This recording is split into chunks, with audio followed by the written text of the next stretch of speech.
The Legend of Zelda, Majora's Mask, my favorite game of all time. It was a game that I got as a birthday present. I played it almost angrily at first. I wasn't happy to be a Deku. As the game progressed, I fell in love with all of the characters, and the story, and the music. And now, I'm here to tell you a tale of a story I've pieced together. One of Dark Link's redemption, one of the Fifth Giant, the secrets of the masked salesman, and a silly little secret I think I found about Eiji Aonuma. I'm really excited to hear your thoughts about all of these ideas and stories I have, and a small warning. This is not your grandma's bedtime stories. Tortish! This one begins with a prank. A prank played by a mischievous imp, and in Japanese known as the Little Demon. Majora steals the horse, Epona, from our dear young Link, who has already been through so much during Ocarina of Time. Majora has a special ability. He's able to tamper with the souls of others. He has another side to himself, a dark side. In the Japanese files, you can see that Skull Kid has a young Link mask, and I believe that this is part of young Link's soul, the Dark Link part. Now, I know it may sound a bit far-fetched, but just hang with me as we keep going through this story, because every story has its beginning, and this story starts with a little bit of world building. We have to talk about Hyrule and the different lands and the natures of this game. So let me start with that. Hyrule is often referred to as the Sacred Land. Not the Sacred Realm, but the land. The Chosen Land by the three goddesses. There may be some merit to the fourth goddess, the goddess of time, but that isn't important right now. In Ocarina of Time, the dead come out to play at night. Why is this so? Also, the moon in Breath of the Wild resurrects the dead. The moon is used as both symbols for good and evil in many of the games. So why was the moon itself chosen to be a weapon in Majora's Mask? The moon itself is one giant mirror, like a mirror shield. It reflects the sunlight to give us light during the night, but it also works as an amplifier, a conduit for light and magic. Okay, so the moon itself is one giant mirror. It reflects the sun, and it's also been used as an amplifier, a conduit for light and magic. In the Japanese version of the game, the evil energy that the villains or antagonists in the games use is often referred to as Jiaki. Jiaki is something in Zelda that is used to imply that an evil spirit or dark energy aura is inhabiting something or affecting others. It could be a malice, an energy that permeates, usually sent out in waves. We first see this from Ganondorf in Ocarina of Time and in Breath of the Wild. And so does Majora when he's yelling for the moon. So why not amplify that power by using the moon, which also houses its own secret, or should I say sacred, realm. A realm within a realm. Not the sacred realm used for the sages in Ocarina of Time. So again, we have the sacred realm and the sacred lands, and I guess secret realms. Hold on to that thought. Something else to think about. Link went inside the moon via a portal. We know about Link getting to Termina via portal, and there's a portal within the stone tower at the final boss. And as we know, Link is capable of doing such things. But how is the silly masked salesman able to conquer such feats? How did he find Majora's Mask? My guess is he had a mask that could either sense the Jiaki and trace it down, or a mask that had memories from long ago, and that mask would have retained its memories, and he would learn from it. The masked salesman's journeys led him to the stone tower, one way or another. He could feel the power of the Majora's Mask emanating through it. But how did he get inside? It's guarded. You forget, the masked salesman is a very crafty person, isn't he? He always finds a way to get what he wants. Surely he knew a lot of different people to get information from. Any person who stands in his way has a weakness. He could simply put on a mask of the person you had a crush on. Or maybe a soldier that you were in company with. Or perhaps your leader. The masked salesman did these things, and he made his way to the stone tower, and he let himself into the Forsaken Realm. A name I coined for the place being where Twin Mold is at, in Majora's Mask. But as you can see, it's an empty desert with broken buildings, a lost civilization, with some markings that look like Majora's Mask and maybe even Triforce pieces. The only knowledge we have of this Forsaken Realm is from the Majora's Mask manga. We see the Traveler venture there, the Traveler being a random character of unknown origin. Why was he there? It's my theory he was there to retrieve weapons for the Empire of Akana, but also to stop the jockey from seeping out of the portal. But I believe he more so just got permission from the king to see where this jockey was coming from. He wanted to know for himself. Something within this realm was leaking out evil energy. You clearly see it stated within the manga that he could sense something within the air. And the dragon that resided within, the dragon beast, he was surprised that the traveler could sense such an energy, who was also mentioned to be filled with the hopes and dreams of all the people it had eaten over the years. I think this changed the way the beast thought. The thoughts, the hopes, the dreams, they were starting to influence him. It gave him a sense of their hope. But what was he hoping for? Perhaps finally to fight a worthy opponent, to find death, to find an answer. The traveler was able to send the beast to an eternal rest by playing his drums. Most likely the Song of Time or Passing. It also could have been Lost Woods, but the traveler chose to use drums, most likely because they are very primitive and probably what he had at the time. The beast itself danced and danced until he died, leaving behind his jockey-infused armor. But I also believe something else. In my biggest stretch of a theory, I believe the beast itself actually became a mask. The beast became fierce deity. It was later stated that within the mask resided all the memories of the people of Termina. Interesting. But out of its armor, it was stated the traveler carved out the Majora's Mask. Why didn't the beast see this coming? How was the beast kept in check this whole time? As if some giant invisible force was keeping him there, trapped. Some protector or a guardian. The fifth giant. And somehow you find this giant's mask within the stone temple. When you enter the boss's room of the stone temple, you find the mask waiting for you within this desert. I believe in Majora's Mask you get it right before you enter the portal, but it's still right there. Now the fifth giant was also an ancient being. He probably also played the drums. Sounds like a random thing to say, but hold on, we'll get there. I got this idea from the floor in the Goron city in Majora's Mask.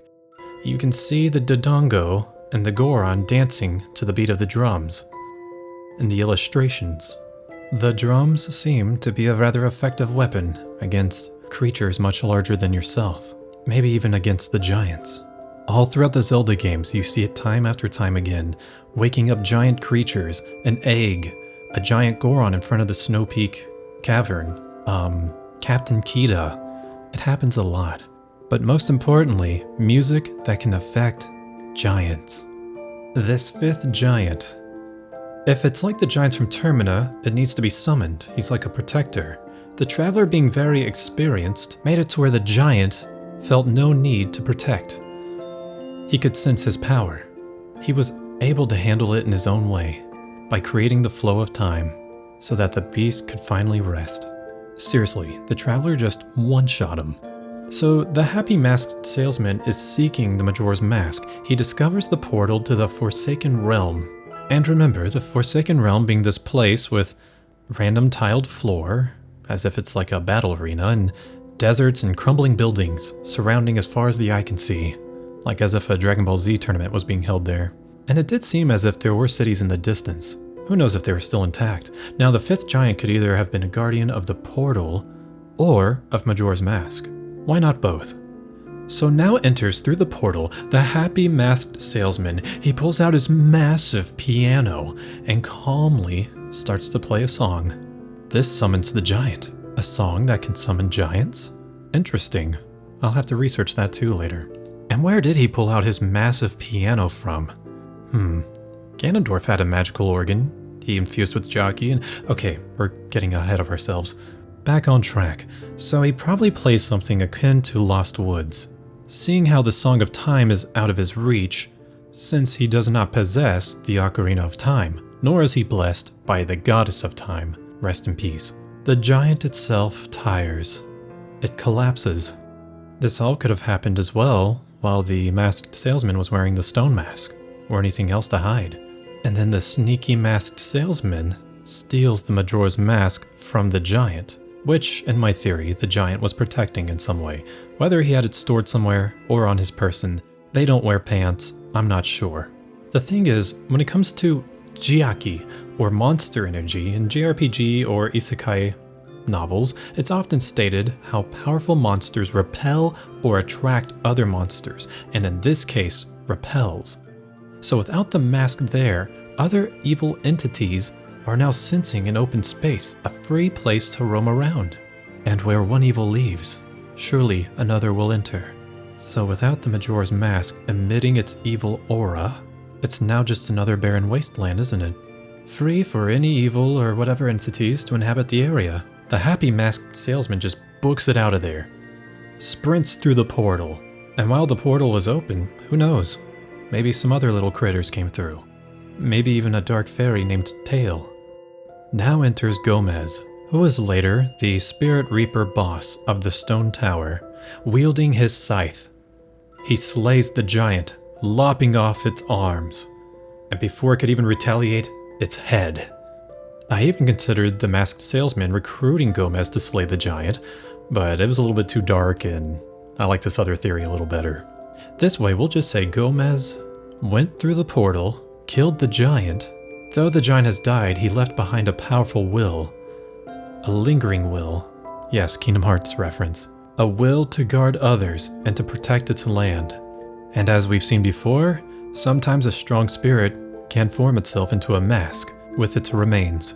But no longer would he play the drums ever again. Or would he? Gomez, now being the new ruler of this land, feels like he needs to do a little bit of cleanup. He takes the body of the giant and sticks it in a world between dimensions, the Dark World. A world which we can see even in Wind Waker, on the haunted ghost ship, a world that even humans can cross into. Worlds connected by darkness. I'm not trying to make Kingdom Hearts references, I swear.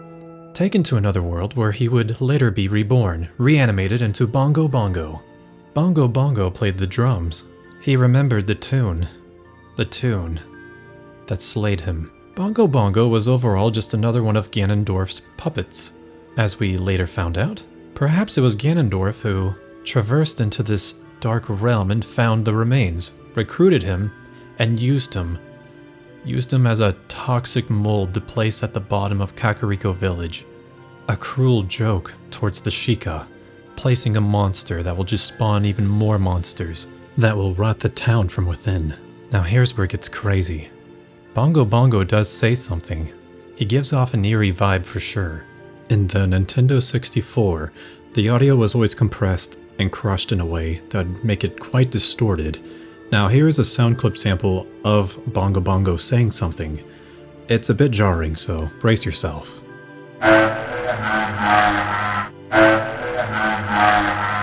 What if we speed it up to 200%? Oh, it's nothing, it just sounds like chanting. But wait, what if we reverse it?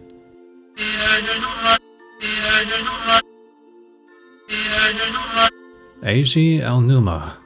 Aonuma wanted a project of his own, and he was sending out messages, secret messages within his games. He also is the one who created Puppet Ganondorf. In the past, Aonuma was known for being a puppet maker after all. A puppet maker who became the puppet. Not this time. Majora's Mask was his story. Again, in Wind Waker, it's shown that within that ghost ship, there is a way to store items, including the Triforce piece, which probably kept intact because it was from holy light magic from the goddesses themselves. So it is possible that things can be stored within darkness. Link teleported to this new world of Termina, which is said to be a different dimension, and who knows, maybe darkness is the dimension that connects everything together. Kingdom Hearts.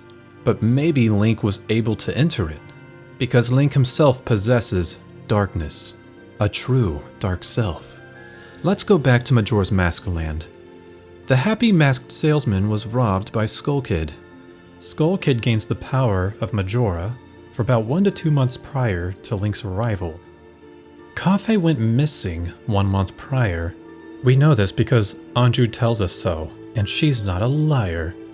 And given the timeline, Majora could have flown around and caused all these curses the entire time. I think Skull Kid is just a forest spirit, not just a kid who got lost in the woods, because as we've read in prior texts, nobody truly gets lost in the Lost Woods. They always end up wherever they started. But the Skull Kid is more akin to that of a Kappa. Here's an image from 1952. Enjoy. It's in my theory, and some others' theories, that the masked salesman is possibly dead at this point, a spirit of his own. He is seemingly trapped within the clock tower, where time doesn't move, and he's unable to escape it, even if he wanted to. I think the masked salesman actually wanted the fierce deity mask for himself.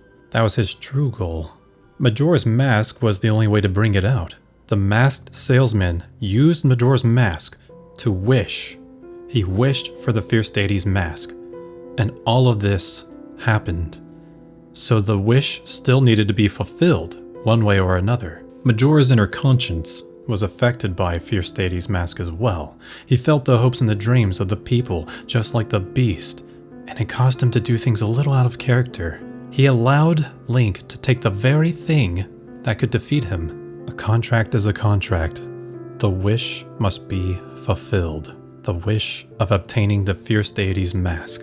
And then at the very end of the game, the masked salesman receives the Majora's Mask back, and he laughs because it's kind of a joke. That's not the true mask he wanted, but maybe it's the one he deserves. So he walks away with grace. What about Link? Why in the game's data does Skull Kid have the young Link mask? And if there is an adult Link, why would young Link need a young Link mask if he's already young Link? He wouldn't need to put on the adult mask just to turn back into young Link using a young Link mask in a game where he stays as young Link. Maybe something was going to happen to where you're adult Link in the game actually, but I don't think so. What if the mask was actually a part of Link? Just Dark Link? What if Dark Link didn't start off as Dark Link? Also, like when Link uses the Elegy of Emptiness, it creates a suspicious little clone of you with a mischievous smile. I feel like it's hinting at a Dark Link side. It's a bit of a stretch. Dark Link is known for being a skilled fighter, so much so to where he can hop on your sword in Ocarina of Time as a way to taunt you. In the game Zelda 2, he is hinted throughout the game as well. Every time you beat a boss, you can see Link's shadow is quite pronounced, until it is finally summoned out at the end, and you must fight your dark half. And that is how you prove yourself to be someone worthy of wielding the Triforce, by not only just conquering the darkness, but accepting it within your own heart. Let's talk about Majora's mind real quick. His mind manifested a realm with a beautiful tree in the center, with children playing around it. He was more or less at peace with his own actions. Now imagine the opposite. Imagine a withered old tree, a lonely, desolate, watery zone of emptiness, a dark, shadowy figure, the regrets of one's past, red, brooding eyes piercing through your very soul. Not to be confused with the Sheikah eyes, which were trained to see the truth. But Dark Link became a warrior of vengeance, to save the kingdom of Hyrule, to save the princess, to save everyone but himself. So, stay with me here. In Termina, young Link, when he was attacked by Skull Kid, his Dark Link self was taken out and put within the mask, which is why, when you turn into the Deku Scrub, you have a body to go back into the first place. Otherwise, you would have ended up like the butler's son. Link goes into the moon. He defeats the 4 masked boss children, which in my theory would break young Link of his curse, allowing Dark Link to reside within him once again. Why is this important? You are left maskless until Majora gives you a mask that has all the hopes and dreams of the people in Termina. The fierce deity mask. A mask filled with dark energy, In Japanese, it was known as the Oni Mask, the Demon Mask, a mask that I believe was Majora's final prank. He was sure that anyone who would wear this mask would probably turn into a rampaging demon, sought out to destroy the very thing they wanted to protect. So that is why he easily gives it over to you, knowing you'll be consumed by its darkness. The thing is, Link has confronted the darkness within his own heart. He has lived through the timeline of the adult Link. He has already conquered the malice within his own heart. It was the Majora's Mask that was infused with Jaki, not the Fierce Deity's mask. Also, it was rumored that the Fierce Deity had an image of the fourth Triforce piece on his armor. The fourth Triforce piece representing the goddess of time. And now for the first time ever, a story where Dark Link and Link work together to save everyone of Termina, because he is now fully able to resist the Jaki. For some reason, no one who has ever made a Majora's Mask theory video has ever talked about the clock tower and why it does what it does. Why would you make such a complicated device in the center of town if it did not serve an integral part of survival? Why would there be religious ceremonies worshipping the moon and even decor that made its way to the mayor's office? It must be quite important. The moon also has a face. Did it always have a face? Maybe, maybe not. One way or another, it has a face. It emits a light shining the goddess's love and power throughout all of Termina. I told you my theories were going to get insane, but I'll keep going. The goddess used this clock tower to shine its light into the world to protect the people of Clocktown and even the neighboring areas. I know it sounds crazy, but please go with me here. The goddess's light is capable of being stored in the giant ball atop the clock tower. When the festival happens, the ball rises up and then falls over horizontally to where the hole is facing the moon. The hole that the light comes from faces upwards on purpose. This giant ball rock thing is only connected via log pole. Also notice the ancient writings and or paintings upon the rock. The tower works as an altar to receive the light magic from perhaps the moon or a different dimension. I only say this works because why else would the Song of Time work in this dimension? The only other thing we see in the game of light is the light arrows. Maybe there's something else. That's all I can think of. And possibly it could have been a device to teleport. After everything that happens, Link goes back home. Because again, if you remember, the Kokiri said no one ever truly gets lost in the Lost Forest. No becoming a Stalfos or Skull Kid randomly. You just end up back at the entrance. So he goes home, grows up, marries the true Malin, and he has kids and lineage and all that stuff. But at some point, he dies. And when we see him again in Twilight Princess, his spirit takes two forms, or should I say their spirits. The Golden Wolf, blessed by the goddess, for Link. As for Dark Link, he is honored as the Shade, an expert fighter. A fighter who even mentions and recognizes the hero as someone else. The Wolf Beast teaches you the song Howl of Healing, and the other focuses on fighting with his red eyes. I should say, eye. I felt like I skipped something. What about the Akana Kingdom and the downfall? Once the salesman took the Majora's Mask from it, the Jaki seeped out from the portal from the Forsaken Realm, and no giant was able to protect it anymore. Gomez finally came back, and he claimed the stone tower for himself. The Forsaken Realm, now a monster-ridden land devoid of life, plagued with an ongoing eternal war. The war which was started around sometime after the Traveler had left, and however much longer later, we're now at the masked salesman who just left, and a new inhabitant took over. New creatures of some sort were coming through. The Garo. We even see the boss Garo jump from the portal. The masked salesman runs away from the Akana Canyon area as the iconic King Ego and his guards are left to fight off the Garo. But the Garo were desperate in need of resources. They were stealing from villagers, from the kingdom itself, from anything that they could. But they were also very clever. I think they could sense a type of Jaki, a bloodlust type. That's why they never messed with the music house, and they left Gomez alone. Remember, the bigger the Jaki, the bigger the repellent. Although some monsters are summoned from the miasma, but that's a different thing. Anyways, the Garo could sense the bloodlust, and they continued on with their quest to take over the kingdom of Akana. What they needed was power, and someone who they could work with to obtain more power, someone who desired wealth over power. Now, who has worked with evil before? Oh, that's right, the Gormon brothers with Ganondorf in Ocarina of Time. So who worked with the Garo to give them power? The Gormon brothers. They even had the mask to do so, which is why they gave it to you. Is it possible the masked salesman gave the Garo hood to the Gormon brothers in order to distract the Garo while he snuck into the stone tower, dressed as a Gormon? I know what you're thinking, but what could the silly Gormon brothers offer the Garo for power? Magical power. Magical milk power.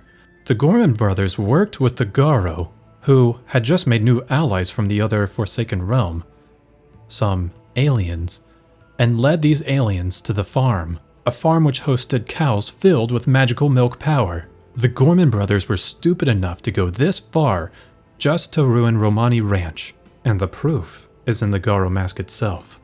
For how else would they obtain it? It's never explained, is it?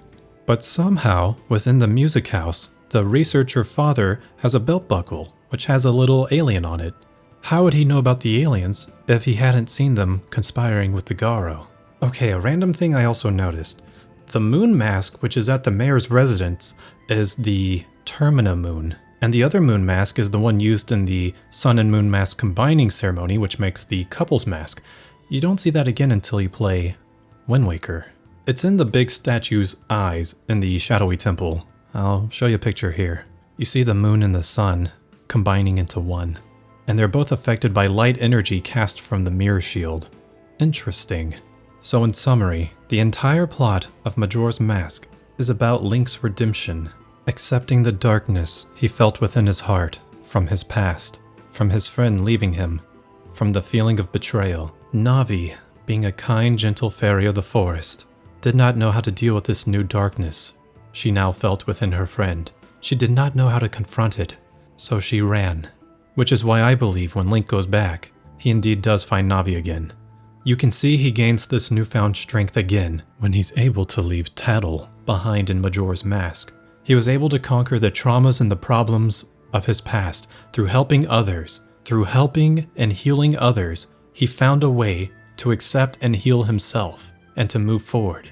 As much as this is a story for himself to learn, it's a subconscious story for all the gamers, all the viewers, to understand that helping others will often lead you to find a way to help yourself. That maybe in the end, it's not the friends we lost, but it's the Majoras we made along the way. Thank you for listening to my rant. And hey, I know some of you are going to say, oh, in the comments, like, Aonuma, didn't do the Majora's Mask, like, manga, blah, blah, blah, blah. Listen, okay? He oversaw it, and his team worked with the manga creator to help her write the perfect story. Okay, maybe it wasn't, like, super perfect, but the whole intro part, that's, the precursor to all of Majora's Mask with the Traveler, I did an audio dub for that. It's amazing. It's fantastic. We don't have anything else of that. I mean, look, you either gotta believe my story and take some of it for truth. Okay, the Bongo thing is a little crazy, but everything else is pretty amazing.